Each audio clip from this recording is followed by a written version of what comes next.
Hello, hello, and welcome. Welcome once again to the Start, Scale, and Succeed podcast, the only podcast that grows with you through all 7 stages of your journey as a founder. And today, Angela Fowler is here with us to help you all figure out, as founders, as startup entrepreneurs, how you can, in that stage, grab hold of, get this, a $2.1 trillion market and beat out even some of your biggest competitors. Angela is a popular coach, consultant, and speaker who shows organizations how to increase their bottom line by leveraging the power of accessibility to tap into that 2.1 trillion dollars of buying power of people with disabilities. Her philosophy is that most people want to do the right thing, they just don't know how to do the right thing. And with humor and straight talk tempered with patience, she shows organizations how to make the necessary adjustments, often with much less effort than they think. Angela's courses offer common sense, cost effective solutions to help businesses make their products and services accessible to people with disabilities and more user friendly for everyone. She's here with us today. Angela, welcome to the show. So excited to have you here. Fascinated by the topic and how you help both businesses and founders. And I want to jump off here in that you've highlighted this massive opportunity, multiple trillions of dollars that many businesses overlook. And for this conversation in particular, I want to dial in on that startup founder, if you will. They've got big dreams, but they have limited resources. Why should they see accessibility as a competitive edge for them to stand out in the market? It's even more important, right? Because you and I, as starters, as founders, and I am one. I'm in the very stage that we're talking about here. Um, we don't have the reputation yet to overcome accessibility barriers. So if a person with a disability goes on Amazon and they have an accessibility challenge, if they want that thing, whatever that thing is, they are a lot more likely to push through it. Whereas if they go on to my website, oh, I don't know who this Angela character is. Do I really want this thing? It's not accessible to me anyway. So yeah, the ball game's on. Yeah. I'll move on. But when we give our customers that feeling of ease when they buy from us, then we send the message, this is a small business that cares about me. Yeah. These are human beings running this business that know what I need as a customer. And even if they don't think that on a conscious level, they'll believe that subconsciously. I love that. I love that. And so one of the things that we do that's not that, and it's not ill intentioned. We just don't know better. Is a Mhm. lot of us focus on kind of what we'd be looking for, maybe big, bold, flashy websites that grab folks' attention, but can unintentionally exclude folks with disabilities. What is a simple change that you see a lot of folks could make to their website in particular to start reaching this community without sacrificing their creative vision? Well, and it really is a mindset shift, right? Because you're right. We live in a world that is designed for visual people, and only 33% of us, only a third of us, are predominantly visual learners, which is to say, predominantly visual people. But we have been, for whatever reason, we have been trained to focus on what we take in with our eyes. Hmm. Um, but we also want the eye to focus on the thing that we want our customer to do, right? Right. So if I've got a bunch of pretty pictures and bold colors on my website, that website might look good, but it might distract people from the thing that I want them to do, which is, contact me, buy my product. So highlight the thing you want your customer to do. Mm. Yeah, I love that. Um, Within the context of, again, this kind of startup world, a lot of founders might not realize or even know, like, what an accessible website is. Could you just real simple 101, like, what is accessibility in the web space? Well, accessibility in general is building a world that works, right? Building a world that everybody can use. So, for example, I'm blind. So obviously I can't use my eyes to find things. So what I do is I use my ears. So Mm, I use a program called a screen reader, which quite literally reads what's on the screen. Now, in order to use the screen reader, I also use the keyboard because you guys move the mouse in elements of millimeters. I mean, you're making very finite moves with the mouse based yeah. on the visual information that mouse pointer gives you in relation to what you're trying to do. But I don't have that information and I move my mouse in elements of inches, so my mouse runs away. It scampers across the screen and off the screen and just dives into its little mouse hole. I don't know. So for blind people and for sighted keyboard users who don't have the manual dexterity to move a mouse, and for a lot of advanced computer users who just choose to use the keyboard, everything needs to be keyboard accessible.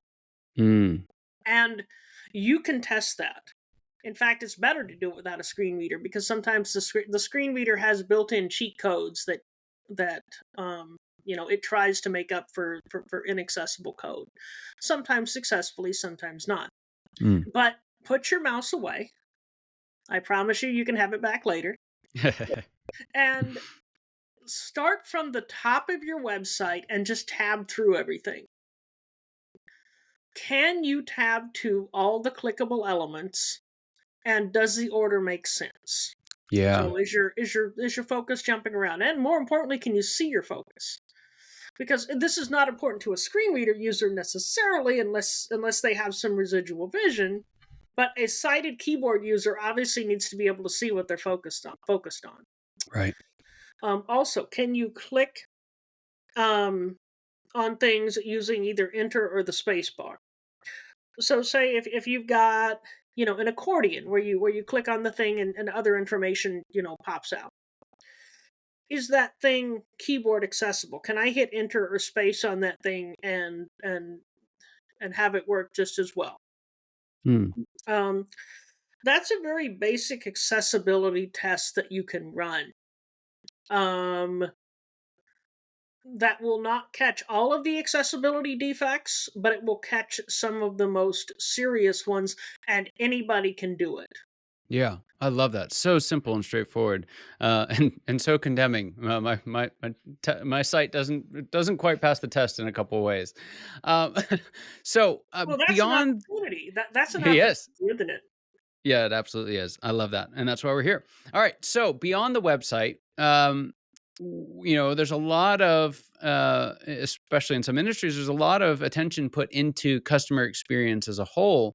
Mhm. But they might not always be thinking about the disabled in that process. So, especially if they haven't had it personally in their life, right? One of the things I've found Oh, is a lot of the absolutely. people who do pay attention have experienced it either firsthand or a loved one or a dear friend, something like that. But not all of us have had that experience, and it just doesn't even cross our mind. So, taking a step back, what would a practical step be that folks could take to make sure that their entire business, their entire customer experience is welcoming to the disabled community?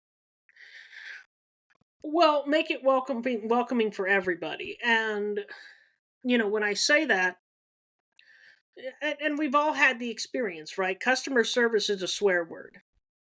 Um, Especially with big corporations. It is very difficult to get to a person. When you do get to a person, they're trained to read from a script and nothing but. So if Mhm. you say, look, I use a screen reader. I can't buy this product because the website isn't accessible. They're not going to know what to do. And they're Right. not empowered to help. They're not empowered to place the order for you. So make it easy to talk to somebody and provide multiple ways, right? Some people don't want to talk on the phone. Some people want to email. Yeah. Um, some people want to text. It's a generation thing. We need to make things accessible to Generation Z as well.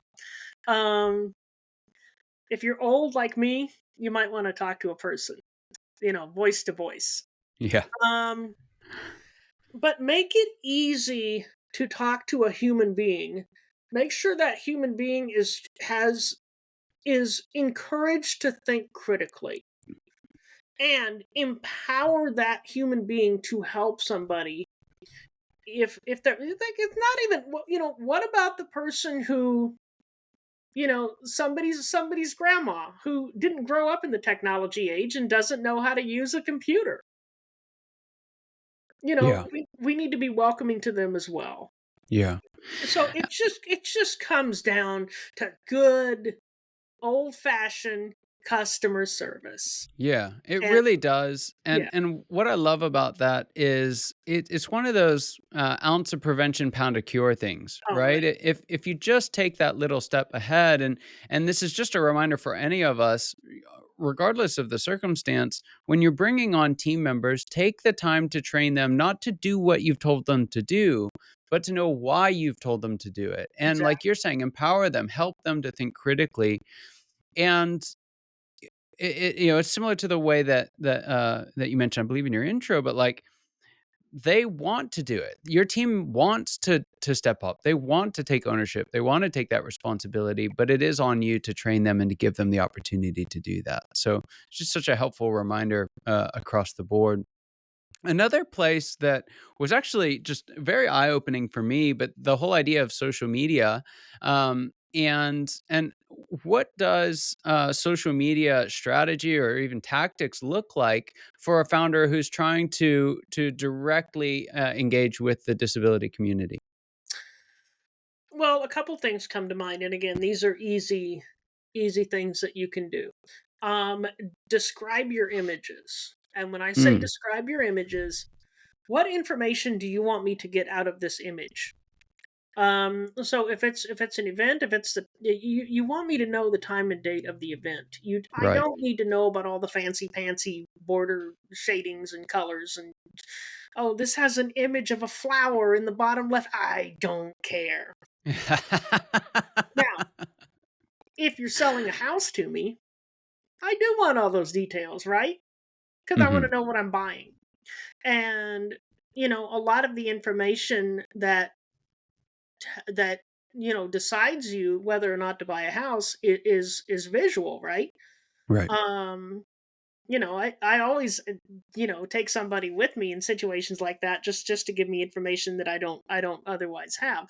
And you can get a lot of information, but Yeah, you can get a lot more information this way. right, um right.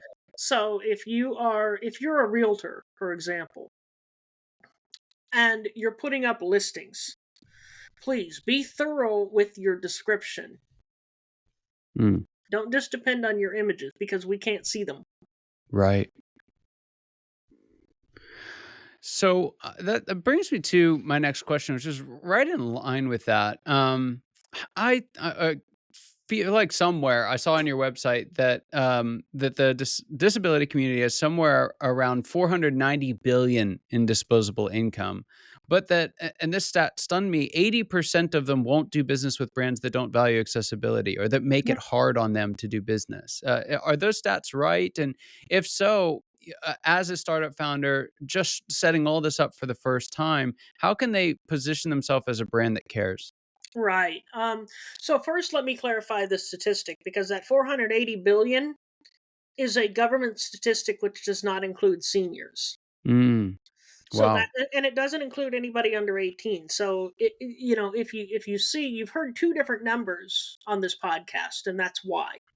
Mm, Um. So so if you haven't set up your website, you have a wonderful opportunity. right. Um. To set it up accessibly and to make it easy to fix when you make a mistake, because you're going to make a mistake, you're human. Use WordPress with an accessible plugin, accessible theme, and accessible plugins. um Avoid those drag and drop editors. Mm, And good. WordPress has drag and drop features as well, but avoid the ones that, oh, use AI to build your website, one click and it's done. um Because those types of things are oftentimes not built with accessibility in mind. And Right, when there's a mistake, you don't have the ability to correct it as easily. right. Um, Another thing you can look at is your third party plugins, your forms, your contact forms. I use Formidable. That's the form plugin that I use because the forms that come out of it are accessible. There's Mm, other form plugins that have components that are not keyboard accessible and don't communicate well with the screen readers, so we don't know what we're doing. right. Um, but the good news is if you use WordPress, it's a lot easier to switch out your third party plugin. Mm, so true. Also, if you're an advanced developer, it's a lot easier to go in and correct mistakes in the code. Yeah. Yeah. Excellent. So, Angela, there's a question that I ask all my guests. I'm very interested to see what you have to say here. What would you say is the biggest secret that you wish wasn't a secret at all? What's that one thing you wish everybody watching or listening today knew? Well, we've come full circle, haven't we? User Yeah. experience trumps aesthetics. Mm, And I'm not saying you can't have an aesthetically pleasing website. You can, and a lot of aesthetically pleasingness, if that's even a word, is ease of operation. It's a smooth, graceful design. mm, It's a design that you feel like you're on a nice, smooth water slide instead of a big, exhilarating roller coaster. right. Um, so I liken it to building a house. What do? You've cleared the land. What do? You start painting, right? Exactly. First step. First step, and everybody's laughing. But people take the same approach to their website. The Yeah. first thing they do is design it visually. I say build the user experience first, Yeah. then you can style it. Yeah. That's so true. It's so true and so good. Angela, before I let you go, there's some folks who would love to have some help making their website and their business more accessible. They'd love to learn more about you, what you do, what you have to offer. Where can they find more out about you and the work that you do? Absolutely, because the tips that I've given you are only the tip of the iceberg. There's a lot more, and a lot of those aren't very expensive to implement. So, what you're going to do is you're going to go to